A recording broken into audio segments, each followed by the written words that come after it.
Story 1. The Office That's Not in the Plan. This story is about a student who stumbles upon a mysterious room that doesn't exist on any building plans. What starts as innocent curiosity leads him deeper into a dangerous obsession, unraveling secrets about a professor who disappeared under eerie circumstances. As he explores the contents of the room, his life begins to spiral out of control. Haunted by the past and the sinister presence of the professor that lingers within the walls. There was an ordinary day on campus. The clatter of footsteps echoed through the university's corridors, and students hurried to their lectures, eyes fixed on their phones or scattered notebooks. I had been here for 2 years, studying history, but I never felt like I quite belonged. There was a certain coldness to the place, an unsettling silence that lingered in the corners, though nobody else seemed to notice. I spent most of my time in the library buried in books, hoping to find something that would spark a fire in me. I was growing tired of the monotony, but that's when it happened. I had stayed late after class, working on a research project about some obscure medieval documents, and as I wandered through the nearly empty building, I found myself walking down a corridor I didn't recognize. The hallways were always dimly lit at this time of the evening, but something about this particular corridor seemed wrong. The air was heavy, almost oppressive, and I felt a chill crawl down my spine. I wasn't even sure how I had gotten here. Was this part of the main building? It didn't look familiar, but the layout was supposed to be simple enough. 2 floors, a straightforward network of rooms and lecture halls. Yet, here I was, standing in front of a door that definitely should not have been there. The door was old, weathered, and unlike any of the modern classroom doors I'd seen on campus. There was no label, no number, just a simple brass handle that glinted faintly under the flickering hallway light. Curiosity gnawed at me. I should have turned around right then, walked away, but something about that door seemed to call out to me, almost daring me to open it. And so, I did. Inside, the room was dark, but not pitch black. There was a soft, dusty glow coming from a single lamp in the corner, casting long, distorted shadows over the floor. The air smelled of old books and something else, something metallic almost like rust. At first glance, it looked like a professor's office, the kind you might have expected to find decades ago, filled with wooden shelves and antique furniture. But it was the items on the desk that caught my attention. Papers, yellowed with age, scattered in disarray. A few leather-bound journals with brittle pages, and personal belongings, a pocket watch, a pair of reading glasses, cracked as if someone had dropped them. I reached for one of the journals, my fingers trembling slightly, and as I opened it, the pages crumbled a little at the edges. The handwriting was neat but faded, barely legible in places. The name at the top of the page sent a chill. Professor Edward Mulgrave. The name rang a bell, but I couldn't quite place it. I had heard it somewhere before, an old lecture, a passing conversation. The journal seemed to document personal thoughts, records of research, and strange notes that didn't make much sense.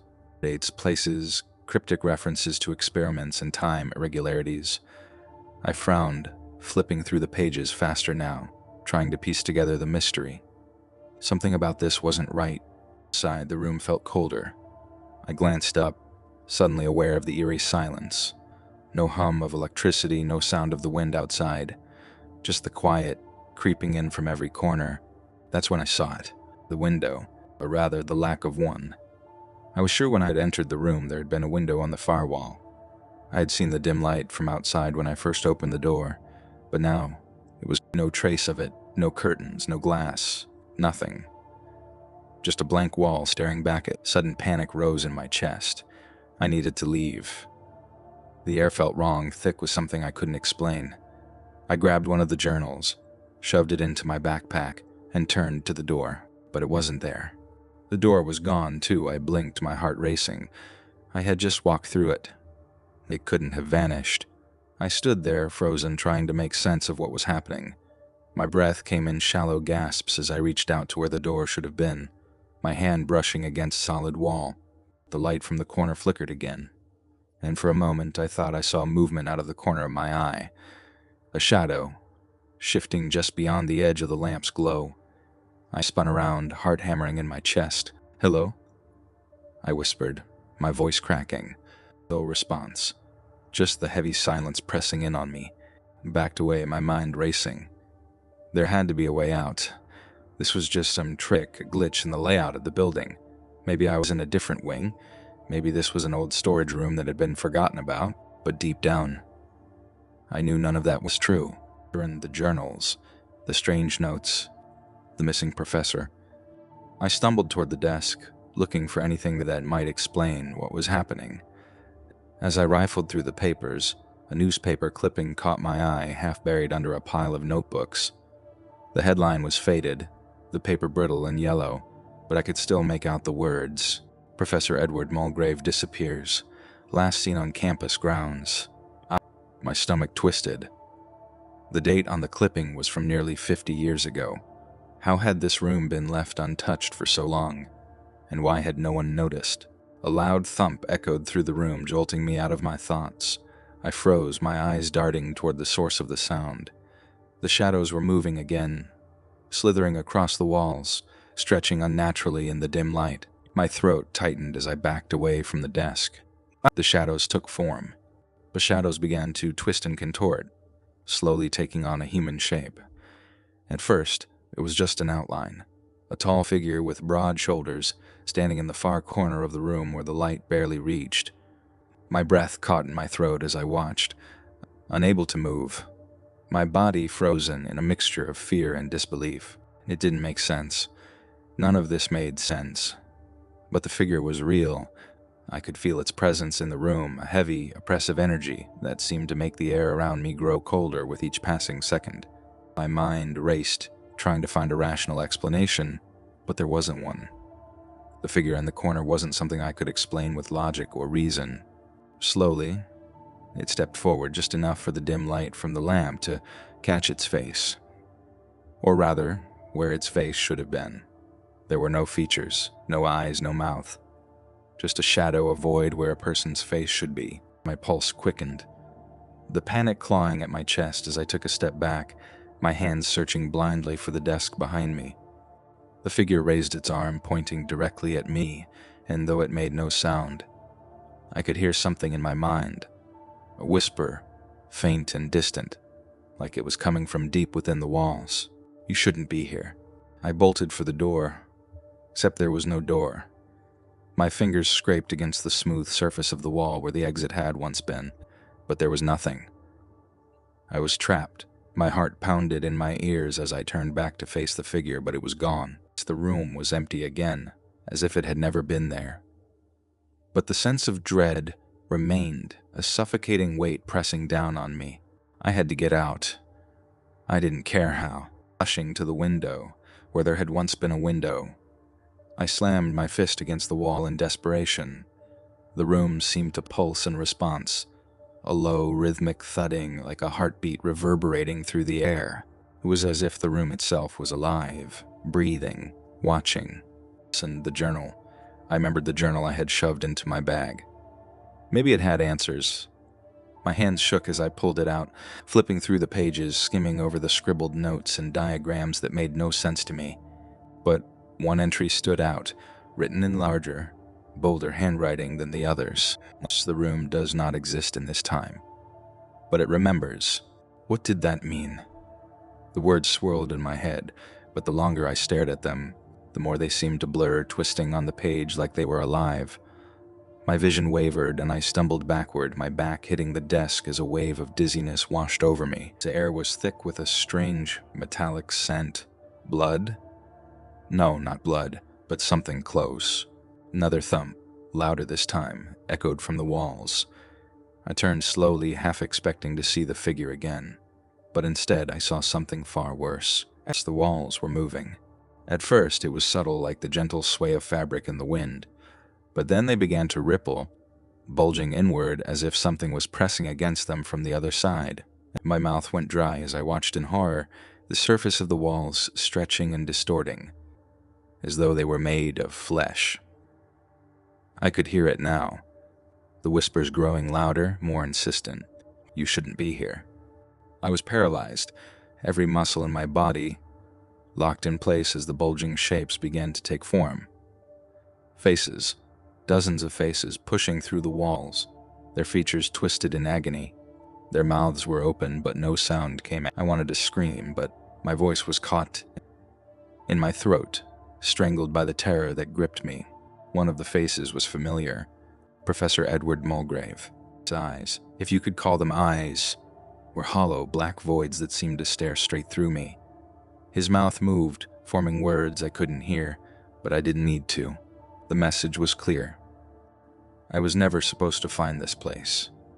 The journal slipped from my hands, falling to the floor with a dull thud. The room was closing in on me now, the walls shifting and groaning as they crept closer. I had to do something, anything, to get out of there. I reached for the lamp in the corner, desperate to break it, to smash it against the wall, hoping that maybe, just maybe, it would shatter whatever curse was holding me there. But before I could move, the room seemed to ripple again, the air growing impossibly thick, and suddenly I was falling. Not physically, but it felt like the ground had dropped out from under me. My vision blurred, the edges of the room warping and stretching as I was pulled deeper into the darkness. When I opened my eyes, I was no longer in the room. I was standing in the hallway, just outside the door. But the door was gone. There was no trace of it. No mark on the wall. No sign that it had ever existed. My heart raced as I spun around, disoriented, confused. I was back in the familiar hallway of the university, but everything felt different now. The air was still heavy, thick with the weight of something unseen. My mind struggled to make sense of it all. Had it been real? Had I imagined it? But then I felt it. Something was in my bag. I hesitated, my hands trembling as I unzipped it. The journal. I hadn't imagined it. The journal was still there, its pages yellowed and brittle, filled with the strange, cryptic notes of Professor Mulgrave. My stomach churned. What had I gotten myself into? And the whispers still echoed faintly in my mind, distant but unmistakable. You shouldn't be here. I wanted to run, to leave the building and never look back, but my feet wouldn't move. Something was keeping me there. I had to know more. I had to understand what had happened to Professor Mulgrave, what had happened to me. And deep down, I knew that whatever had started in that room wasn't over. It had only just begun. The next few days were a blur. I couldn't focus on my classes, couldn't sleep. Every time I closed my eyes, I saw the faces in the walls, the twisted, agonized expressions of people who had been trapped there, forgotten by time. And always at the center of it all was Professor Mulgrave. His hollow, empty eyes followed me wherever I went, a constant reminder of the room that shouldn't have existed. I tried to talk to someone about it, but no one believed me. The university staff insisted that there was no such room, that I must have gotten lost or confused. But I knew what I had seen. I knew that the room was real even if it didn't show up on any of the building plans. It was real, and it was waiting. The journal became my obsession. I spent hours poring over its pages, trying to decipher the strange symbols and fragmented notes. There were references to experiments, to temporal anomalies, to things that no historian should have been studying. But the more I read, the more I realized that Professor Mulgrave hadn't been just a professor. He had been something else, something dangerous, and I was following in his footsteps. One night, as I sat in my dorm room, the journal spread out in front of me. I heard it again. The thump. It was faint, almost imperceptible, but unmistakable. It was coming from the walls. I stood up slowly, my heart pounding in my chest as I moved toward the source of the sound. The walls of my dormitory seemed solid enough, but I knew better now. I pressed my ear against the cold plaster, and then I heard the whisper, "You shouldn't be here." I pulled back, my pulse racing. The room was gone, but it wasn't. It had followed me. It was inside the walls, inside the very fabric of the university, and it wasn't going to let me go. The faces, the shadows, the professor, they were waiting for me, and this time, there would be no escape. For days, the whispers became a constant in my life, growing louder and more insistent. Every creak of the floorboards, every draft of air felt like a presence lurking just out of sight. My world narrowed to the journal and the strange occurrences surrounding it. I didn't attend classes anymore. How could I? My mind was consumed by the puzzle of the room that shouldn't exist and the ominous, haunting figure of Professor Mulgrave. No one else noticed. People went about their routines, laughing in the hallways, cramming for exams in the library, oblivious to the darkness that had attached itself to me. I tried to tell myself that it was all in my head, that I could simply walk away from it if I tried hard enough. But deep down, I knew that wasn't true. The room had marked me, and whatever had started, it wasn't finished with me yet. One evening, as I sat in my dorm room staring blankly at the journal's pages, something happened that made everything clear. A low, guttural hum filled the room, vibrating the very air around me. I froze, feeling the hairs on the back of my neck stand up. Slowly, I turned toward the wall, the same wall where I had heard the whispering before. But this time it was different. There was a crack in the plaster, tiny, almost imperceptible, but growing by the second. My pulse quickened, and I stepped closer, watching in horrified fascination as the crack spread, spidering outward, as if something was trying to break through. I knew what it was. The room was coming for me. I backed away, my heart racing, but my feet felt like lead. I had nowhere to run. The door to my dorm room seemed impossibly far away, and the walls seemed to be closing in on me. The hum grew louder, now a deafening, bone-rattling vibration that shook the room around me. And then, with a sharp, splintering crack, the wall gave way. It was as if the room had torn itself out of the fabric of the building, pushing through the walls like a cancerous growth. Dust and debris filled the air as the gaping hole revealed what I had feared must. In the same door I had seen in that forgotten hallway now stood before me, as real as the day I first found it. But this time it was open. A cold, foul-smelling wind rushed out from the darkness beyond the door, and I could feel it. Something waiting for me on the other side. The room was inviting me in. I felt a tug deep within my chest, pulling me toward it, as if I had no choice but to cross the threshold. And against every instinct screaming at me to run, I stepped forward. As I crossed into the room, the air shifted. The humming stopped. The walls, once pulsing and alive, now stood still, silent and watchful. The room was different. Gone were the scattered papers, the clutter of old relics. It was empty, save for one thing in the center, a chair. And in that chair sat Professor Mulgrave, or rather what was left of him. His skin was pale, almost translucent, his features gaunt and hollow, as if he hadn't moved in years. His eyes, once so empty and hollow in my visions, were now wide open, staring straight at me. They were filled with a terrible understanding, as if he knew every secret, every fear I had ever had. And yet, there was something else in his gaze. Desperation. I couldn't move. My body was frozen, rooted to the spot as Mulgrave's bony hand slowly lifted, pointing at something behind me. I didn't want to turn around. I didn't want to see what was there. But something compelled me to look. In the walls. They were covered in writing. Thousands upon thousands of words, scrawled in a frenzied hand, filling every inch of space. And in the center of it all, one phrase stood out, repeated over and over again. As the room remembers. Suddenly it all made sense. The experiments, the temporal anomalies, the strange phenomena Mulgrave had been studying. It wasn't just academic curiosity. He'd been trying to control it, to manipulate the very fabric of reality, and he had failed. But the room hadn't forgotten. Mulgrave's voice, weak and raspy, broke the silence. I tried to warn them, he whispered, his words barely audible. But they wouldn't listen. The room, it remembers everything. Everyone, every soul it has taken. My blood ran cold. What do you mean? I asked, my voice trembling. Mulgrave's eyes locked onto mine, his expression one of profound sorrow. It took me, he said. It will take you too. It's already begun. The air grew heavy again, the same oppressive weight I had felt before, but now it was suffocating. The walls began to ripple, the writing distorting and twisting as the room seemed to come alive once more. The faces, those twisted, agonized faces, began to press through the walls, just like they had before. Only now there were more of them. Dozens. Hundreds. All watching. I turned back to Mulgrave, panic rising in my chest. How do I stop it? I shouted, my voice breaking. He shook his head slowly. You can't. The room doesn't forget. It never lets go. I stumbled backward, my mind racing. I couldn't accept that. There had to be a way out. There had to be something I could do to escape. But as the walls closed in around me, I realized the truth. There was no escape. The room had claimed Mulgrave, and now it had claimed me.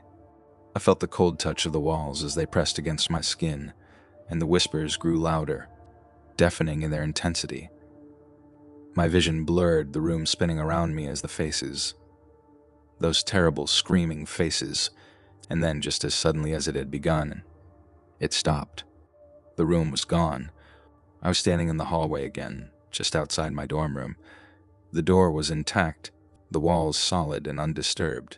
It was as if nothing had happened. But I knew better. Here, the journal was still in my hand, its pages filled with Mulgrave's desperate notes, the final testament of a man who had tried and failed to unlock the secrets of the room. I looked down at it, my heart heavy with the weight of what I had seen, of what I now knew. I wasn't free. Not really. The room was still there, somewhere in the depths of the university, waiting, watching, and someday it would come for me again, because the room never forgets. Story 2. The student no one knew.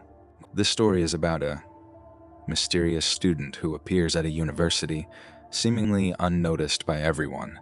No one remembers when he arrived or how long he's been there. As the days pass, the other students begin to realize that something is not right with him. He never leaves the campus. His behavior is unsettling, and strange occurrences start happening around him. The story unfolds as one student grows more and more suspicious, slowly uncovering the horrifying truth behind this enigmatic figure, told from the perspective of a fellow student.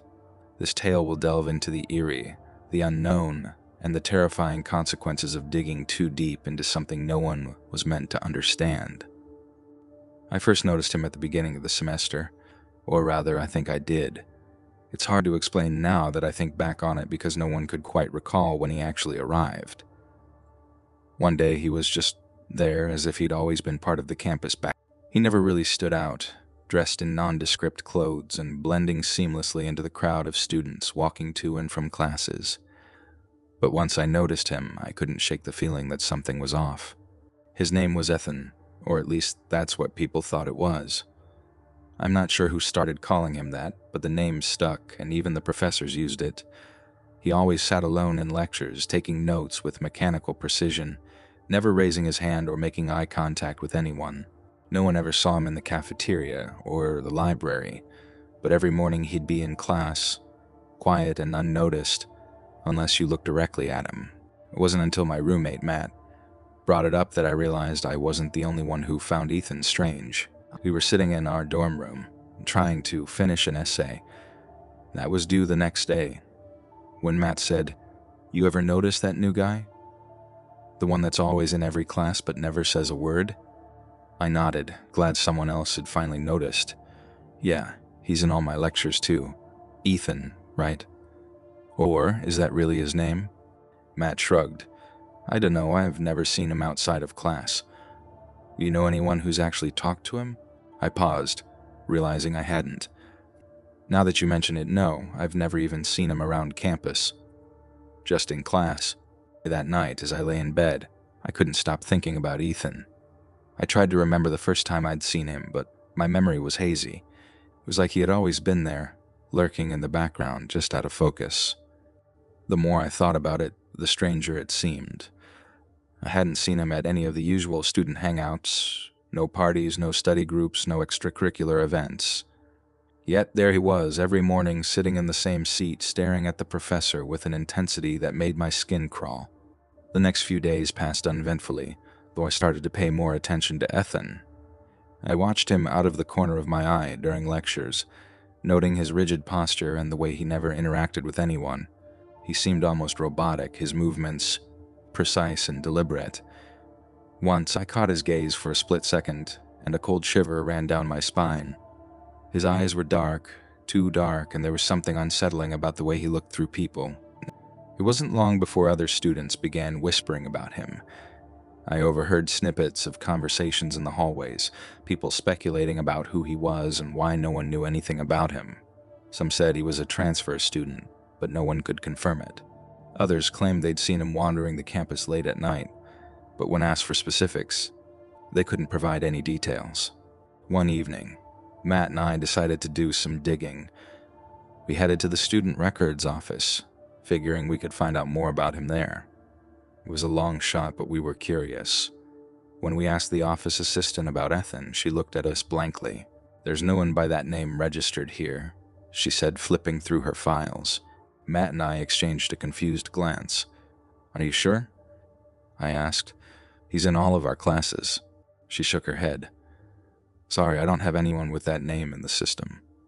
We left the office feeling more unsettled than before. Who was this guy? How was he attending classes without being registered? Over the next week, things started getting weirder. I began seeing Ethan in places I hadn't noticed before. Lingering at the edges of the courtyard, standing in the shadows outside the lecture hall long after class had ended, never seemed to go anywhere. He was just there, like a permanent fixture of the campus. The whispers about him grew louder and more students started reporting strange encounters. One girl, Amy, claimed she'd seen Ethan staring at her from outside her dorm room window in the middle of the night. When she went to investigate, no one was there, but the next morning she found muddy footprints beneath the window.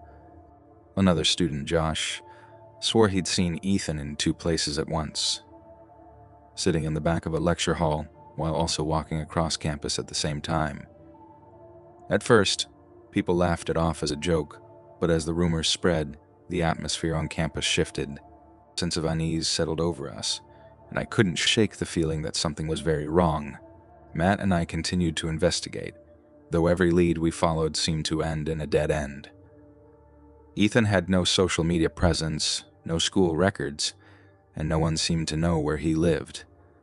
It was as if he didn't exist outside of the campus. One night, after another long day of unanswered questions, I decided to confront Ethan. I waited until after our last lecture of the day, watching as he silently packed up his belongings and headed for the door.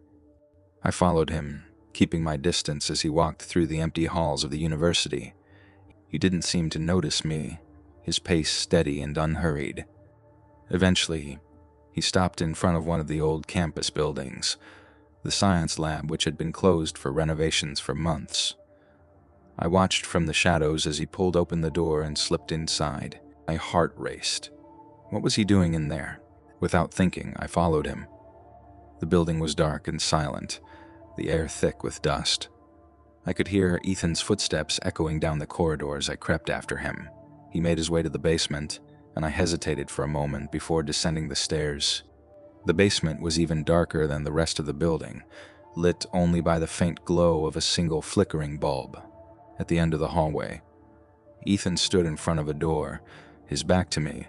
He didn't move for what felt like an eternity, and I held my breath, afraid he would turn around and see me. Then, slowly, he reached out and pushed the door open. I couldn't see what was inside, but whatever it was made Ethan freeze. His whole body went rigid, and I could hear his breathing quicken. For the first time, he seemed afraid. I took a cautious step closer, straining to see what was beyond the door. Suddenly, Ethan turned and looked directly at me. His eyes were wide, filled with something I couldn't quite place. Fear, desperation, maybe even guilt. He opened his mouth as if to say something, but before he could speak, the lights in the hallway flickered and went out. I heard a noise from behind the door, something heavy shifting, like the sound of chains dragging across, then silence. When the lights flickered back on, Ethan was gone. The door stood ajar, but whatever had been inside was no longer there. I didn't stick around to find out what it was.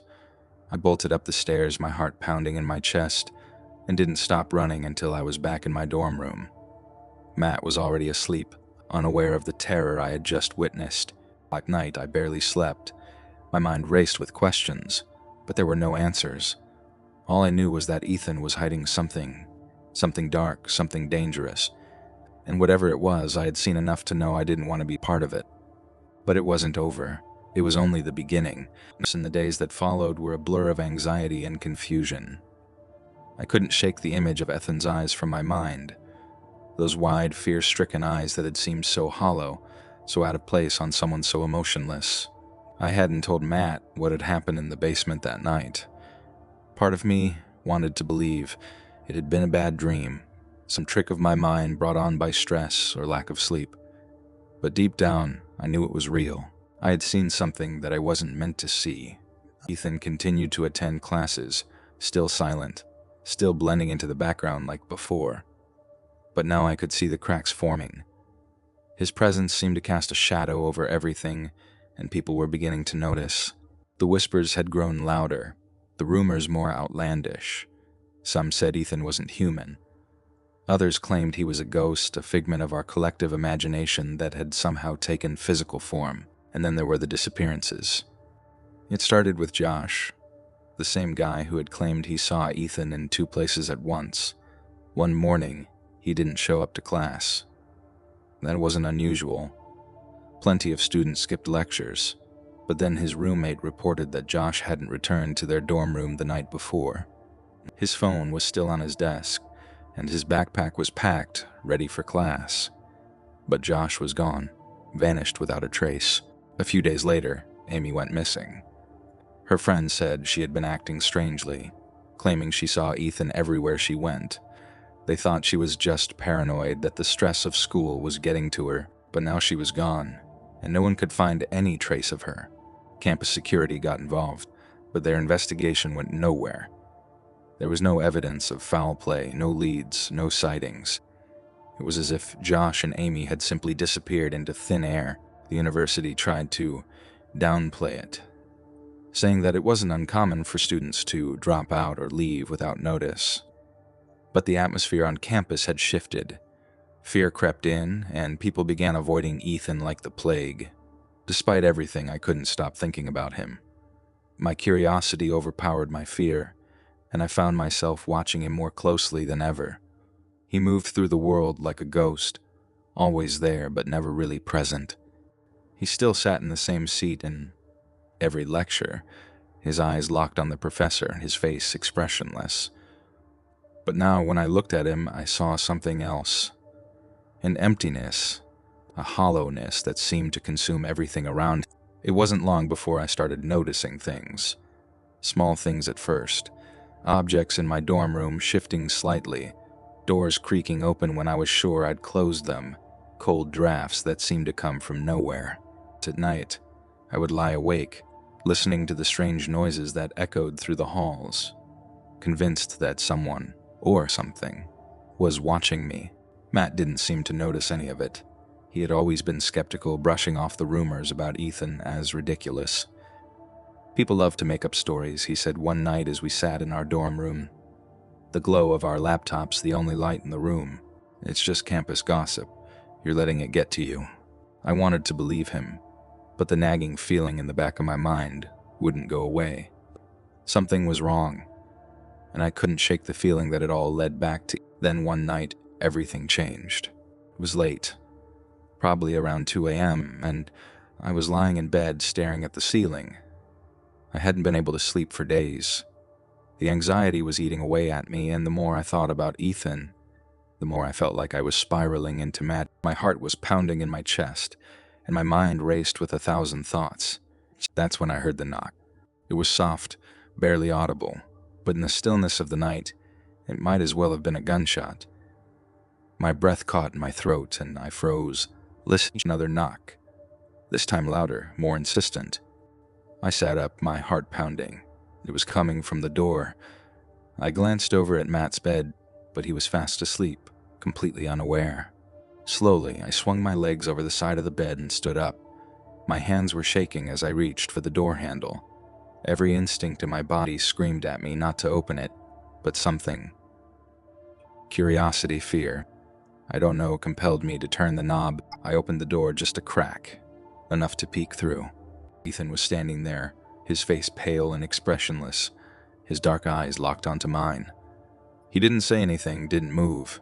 He just stood there, staring at me with that empty, hollow gaze. For a moment, I couldn't breathe. My mind raced, trying to make sense of what was happening, but nothing made sense anymore. Why was he here? What did he want? Then in the silence I heard it again. That noise, the same sound I'd heard in the basement of the old building, the heavy, dragging sound of chains, echoing from somewhere behind Ethan. I swallowed hard, my throat dry. What do you want? I whispered, my voice barely audible. Ethan's lips parted, and for the first time I heard him speak. They're coming, he said, his voice low and flat, devoid of any emotion. They're coming for you. Before I could react, he turned and walked away, disappearing into the darkness of the hallway. I slammed the door shut and locked it, my hands trembling uncontrollably. My mind was spinning, trying to process what had just happened. Who were they? What did Ethan mean? Suddenly there was a loud crash from outside.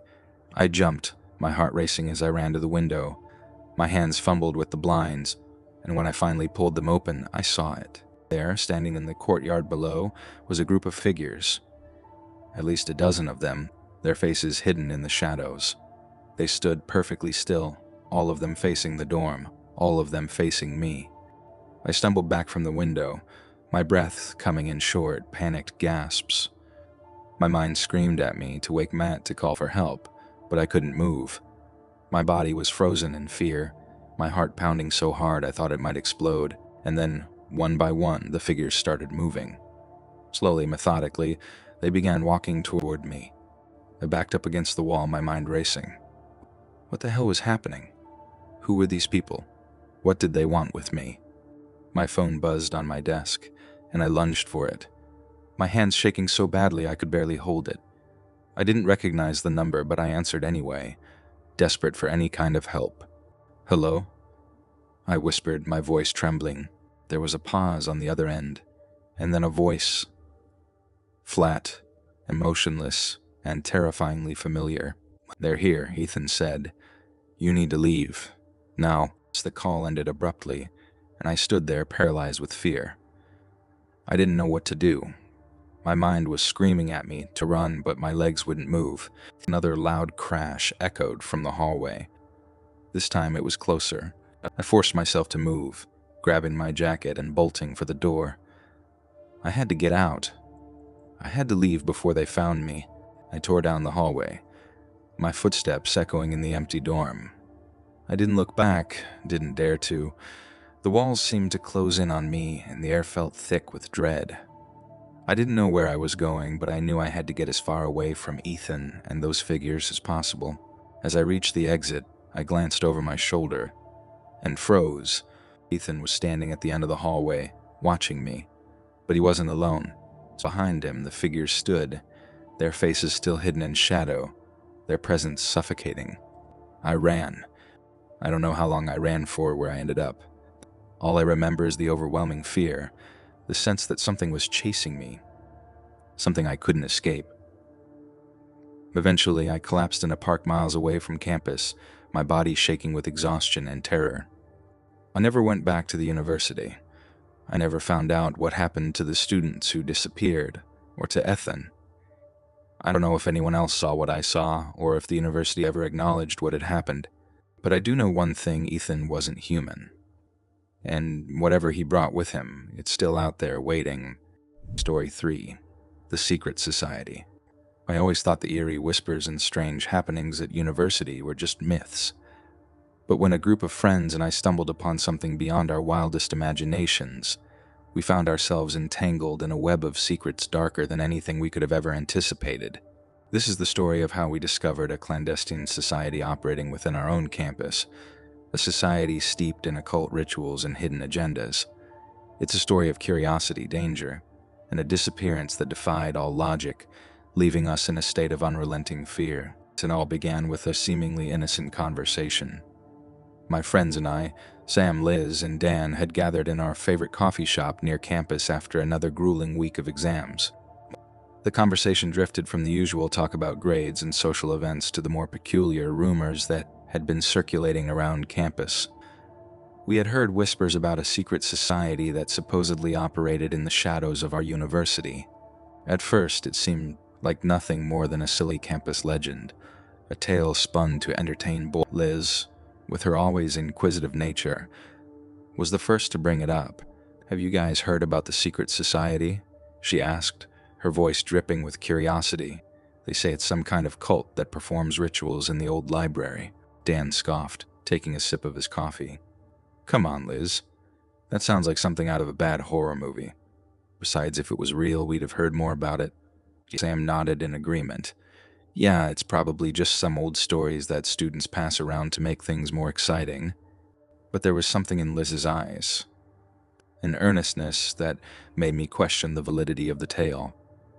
She had always been the most skeptical among us, but her fascination with the occult was well known. "I don't know," she continued, "there might be some to it. I heard someone mention strange symbols and rituals. I'm thinking of looking into it." Sam and Dan laughed off Liz's enthusiasm, but I couldn't shake the feeling that there was something unsettling about her interest.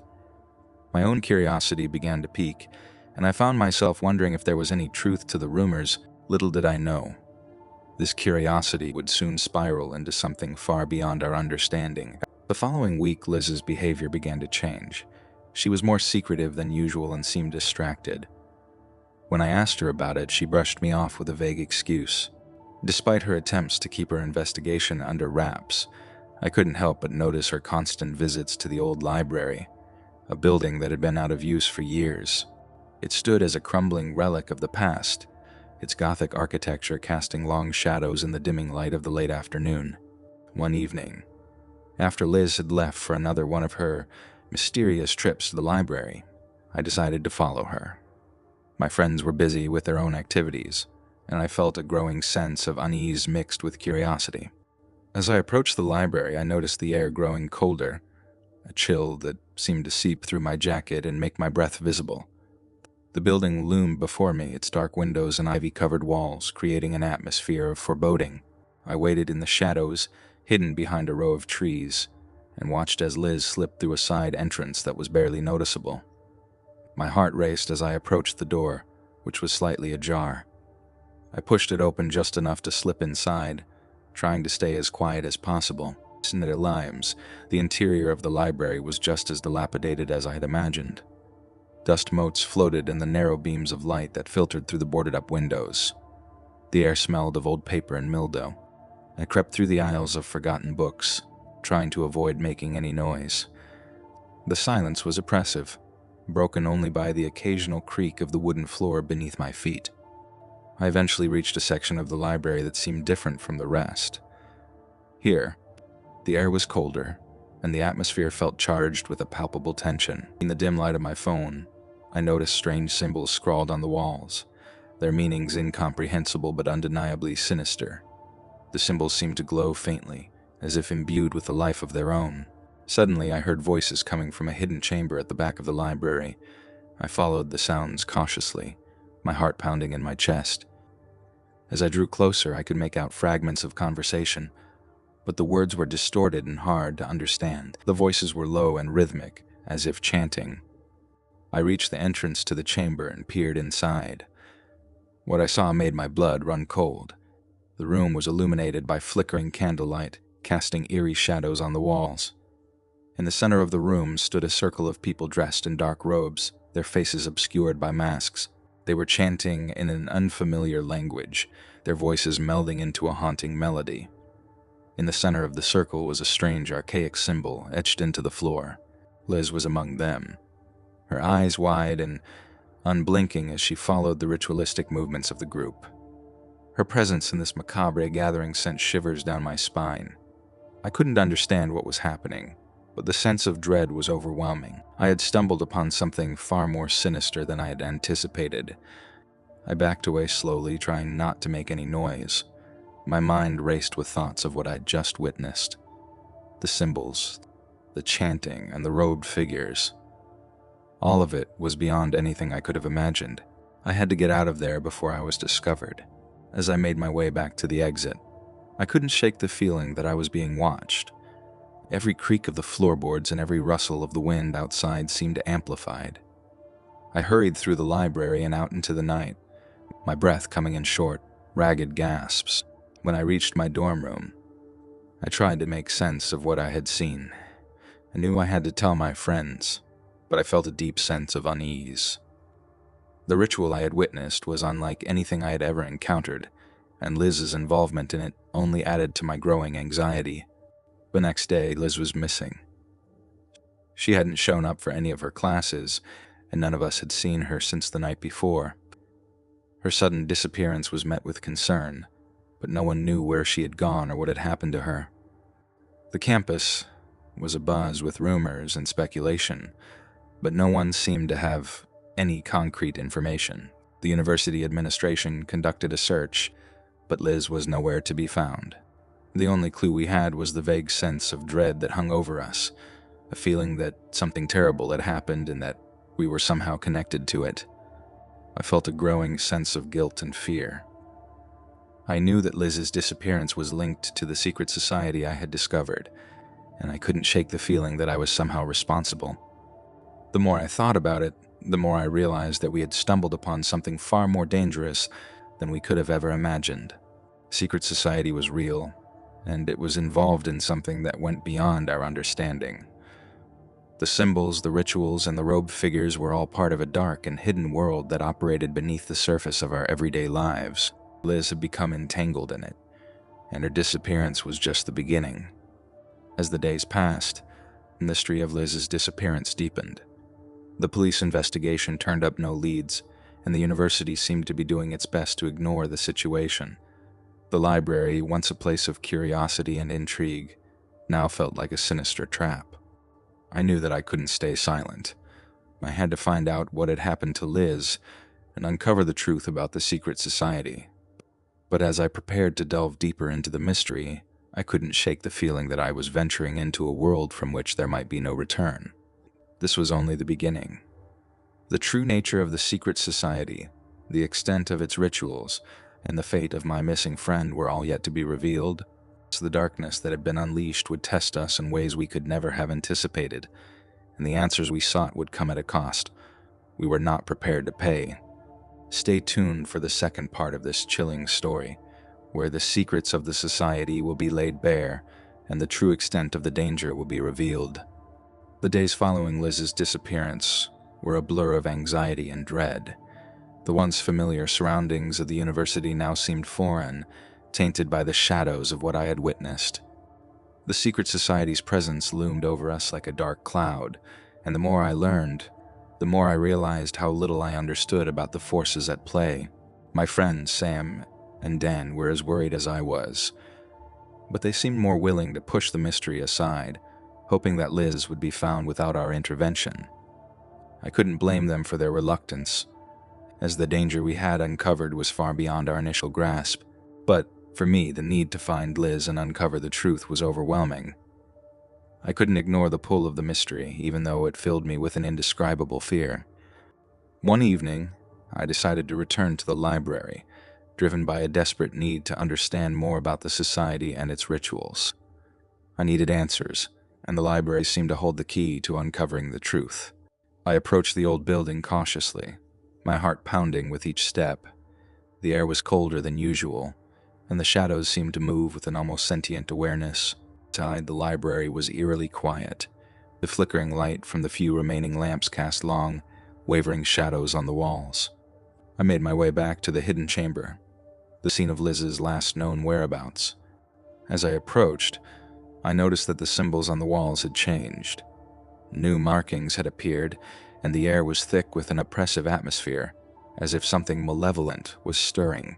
In the center of the room, the symbol I had seen during the ritual was now etched more prominently into the floor, its lines glowing faintly. The chanting from the previous visit was replaced by a strange silence, broken only by the occasional rustling sound. I was about to turn back when I noticed a faint light coming from behind a stack of old dusty books. I approached the light and discovered a hidden compartment in the wall. Inside, there was a collection of ancient manuscripts and ritualistic paraphernalia. My hands trembled as I carefully removed the items, trying to decipher their meaning. Among them were a series of detailed illustrations and texts describing various occult practices, many of which referenced the very symbols I had seen in the library. One manuscript, in particular, caught my eye.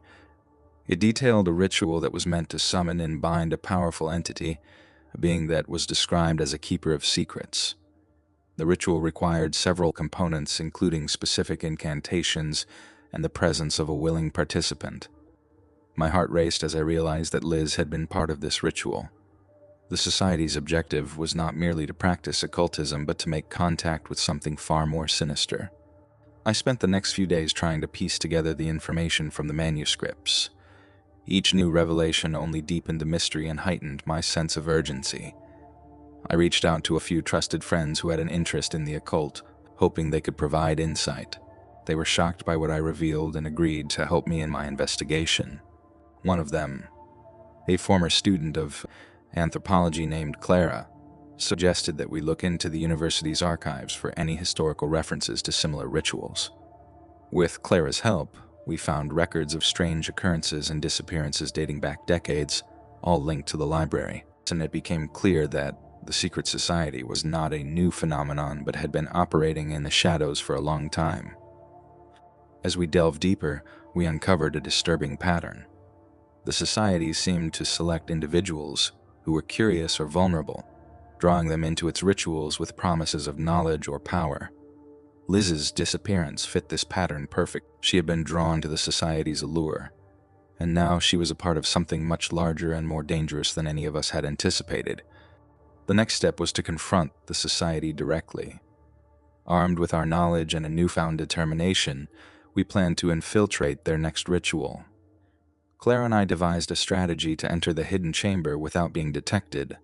We gathered necessary supplies, including recording equipment to capture evidence of the society's activities. As the night of the ritual arrived, we approached the library under the cover of darkness, our nerves on edge.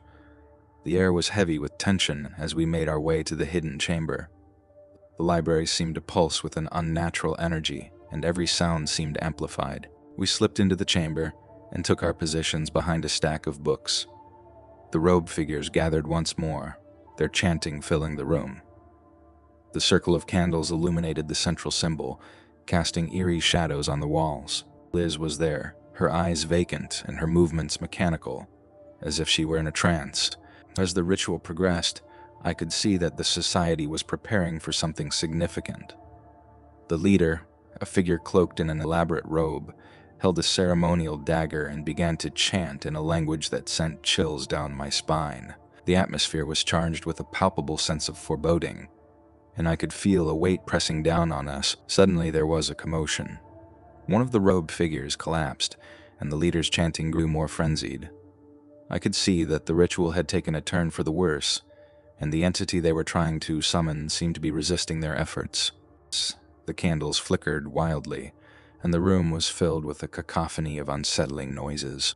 In the chaos, Claire and I managed to capture some footage of the ritual and the symbol that seemed to be the focal point of their efforts. We knew we had to leave quickly before we were discovered. We made our escape, our hearts pounding as we fled the library. The footage we captured provided crucial evidence of the Society's activities. We brought it to the authorities and shared our findings with a select few trusted individuals. The investigation into the Society began in earnest, and the university administration was forced to confront the reality of the dark presence lurking within its walls. As the investigation unfolded, we learned that the Society had deep connections with powerful individuals and had managed to evade detection for years.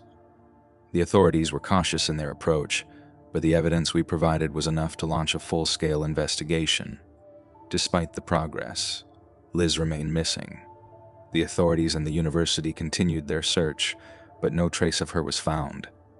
The Society had taken her for a reason, and the mystery of her disappearance remained unsolved. In the end, we had uncovered a hidden world of darkness and danger, but the cost was high. The sense of unease and fear that had plagued us during the investigation lingered, a constant reminder of the secrets we had uncovered. The library, once a place of curiosity, had become a symbol of the hidden dangers that lay beneath the surface of our everyday lives. The story of the secret society is one of intrigue and terror, a reminder that there are forces beyond our understanding operating the shadows. The search for Liz and the truth about the society continues, and the darkness we uncovered serves as a cautionary tale about the dangers of delving too deep into the unknown. Stay tuned for the final part of this chilling saga, where the remaining secrets will be revealed and the true nature of the society will be fully exposed. Since the investigation into the secret society progressed, the atmosphere on campus grew tense. Rumors swirled about what had happened to Liz, and many students were on edge, feeling the weight of the darkness that had been unearthed. The university administration was under immense pressure, but despite their efforts, the society remained elusive, slipping through the cracks of conventional investigation methods. My own fear and anxiety had reached new heights. The closer we got to uncovering the truth, the more I felt as if we were being watched, as if society's malevolent influence extended beyond the confines of the library. Every shadow seemed to harbor a hidden threat, and I found myself constantly on edge. The night, as I was reviewing the footage we had taken during the ritual, I noticed something I had missed before. In the background of one of the shots, there was a faint image of a symbol that didn't match any of the ones we had previously encountered. It was an intricate design, almost like a map, with several interconnected lines and points. My heart raced as I realized that this symbol could be a key to finding Liz. I immediately contacted Clara and shared my discovery. We agreed that this new symbol might be connected to Liz's disappearance, and we needed to investigate it further. Our first step was to consult with experts in occult symbols and ancient texts to decipher the meaning of the map-like design. We reached out to Dr. Edgar Marsh, a renowned scholar of occult studies who had previously been skeptical of our claims.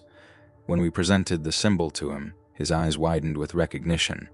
He explained that the symbol was part of an ancient ritual map used to summon and bind powerful entities. The map detailed a network of locations, each corresponding to specific sites of power that were used in occult practices. Dr. Marsh informed us that the map likely indicated a series of locations where the society conducted their rituals. If we could pinpoint these locations, we might be able to find Liz and uncover the full extent of the society's activities. Following Dr. Marsh's advice, Clara and I embarked on a quest to locate the sites indicated by the map. We traveled to various places around the campus and beyond, each site revealing its own set of symbols and clues. Some locations were hidden within the university grounds, while others were located in nearby forests and abandoned buildings. At each site, we discovered remnants of the society's rituals, faded symbols, broken candles, and eerie artifacts. It became clear that the society had created a network of sites, each serving a specific purpose in their dark practices. Our search led us to an old, decrepit mansion on the outskirts of town, which matched the final location indicated on the map. The mansion was a grand, Gothic structure that had been abandoned for years. Its once majestic facade was now overgrown with ivy, and the windows were boarded up, giving it a foreboding appearance. As we approached, the sense of dread was almost palpable. We knew that whatever secrets the mansion held were crucial to solving the mystery of Liz's disappearance. We entered the mansion cautiously, our flashlights cutting through the darkness. The interior was in a state of decay, with cobwebs and dust covering every surface. We carefully made our way through the mansion, our footsteps echoing in the silence. The mansion's basement was where we found the most unsettling evidence. It was a large, dimly lit room filled with occult symbols and ritualistic items. In the center of the room was a massive circular symbol etched into the floor, identical to the one we had seen during the ritual. Surrounding the symbol were various candles and artifacts, suggesting that a significant ritual had taken place here. On one side of the room, there was a set of old, leather-bound journals. I quickly began to examine them, hoping they would provide insights into the society's practices and Liz's fate. The journals contained detailed accounts of the society's rituals and their efforts to summon powerful entities. They also mentioned a convergence point, a location where the energies of their rituals were believed to be at their peak. As I read through the journals, I found references to a specific date and time when the society planned to perform a major ritual at the convergence point. The date was imminent, and it matched the timeline of Liz's disappearance. My heart pounded with urgency as I realized that the society was preparing for something significant, and Liz might be at the center of it. Clara and I knew we had to act quickly. We gathered as much evidence as we could and made our way to the convergence point. a remote area deep in the forest. The journey was treacherous, and the dense foliage and rough terrain made it difficult to navigate. As we approached the site, the air grew colder, and a sense of foreboding settled over us. The convergence point was an ancient stone altar, surrounded by a circle of large, weathered stones. The altar was adorned with strange symbols and artifacts, and a faint, otherworldly light seemed to emanate from it. The atmosphere was thick with a palpable sense of malevolence. We hid behind a cluster of trees and observed the society's members. Arriving at the site, they were dressed in their dark robes, carrying various ritualistic items. The leader, who had been a constant figure in the rituals, began preparing the altar for the ceremony. It was clear that this was a pivotal moment for the society. As the ritual commenced, I could see Liz among the participants, her eyes still vacant, but now showing signs of distress. The leader began chanting in the same unsettling language we had heard before, and the atmosphere grew even more charged. The energy in the air felt oppressive, almost as if it were pressing down on us. Clara and I knew we had to intervene. We quietly moved closer to the altar, hoping to disrupt the ritual and rescue Liz. As we approached, the leader's chanting grew louder, and the symbols on the altar began to glow with an eerie light. We managed to reach Liz and pull her away from the altar, but the society members quickly noticed our presence. The leader's eyes locked onto us, and the atmosphere seemed to shift as the ritual took on a more frantic energy. The society members began to chant more intensely, and the air was filled with a cacophony of strange. Clara and I fought to protect Liz as we made our way back through the forest. The society members pursued us, their chants growing more desperate. We navigated the forest with a combination of fear and determination, knowing that our lives were at stake. Eventually, we reached a clearing where we were able to contact the authorities. The police arrived and were able to apprehend some of the society members, but the leader and others managed to escape into the night. The evidence we had collected, along with Liz's testimony, was crucial in dismantling the society's operations. The aftermath of the investigation revealed the full extent of the society's influence and activities. Several members were arrested and faced legal consequences, and the university took steps to address the dark legacy that had been hidden within its walls. The library was sealed off, and the mansion was abandoned once more, its secrets buried in the past. Despite our efforts, Liz remained deeply affected by her ordeal. The experience had left her traumatized, and it took a long time for her to begin to recover. She chose to leave the university and start a new life away from the shadows of the society. The mystery of the secret society had been partially unraveled, but the sense of unease lingered. The events had shown us the dangers of delving into the unknown and the power of hidden forces that operate beyond our comprehension. The darkness we uncovered served as a stark reminder of the mysteries that lie hidden in the world and the price one might pay for seeking the truth. In the end, the secret society was no longer a shadowy legend, but a real and terrifying presence that had left an indelible mark on our lives. The search for answers had taken us to the edge of the unknown, and the journey had forever changed us. Thank you for following along with this chilling tale. The story of the secret society is a reminder of the thin veil that separates the known from the unknown, and the dangers that can lurk in the darkest corners of our world.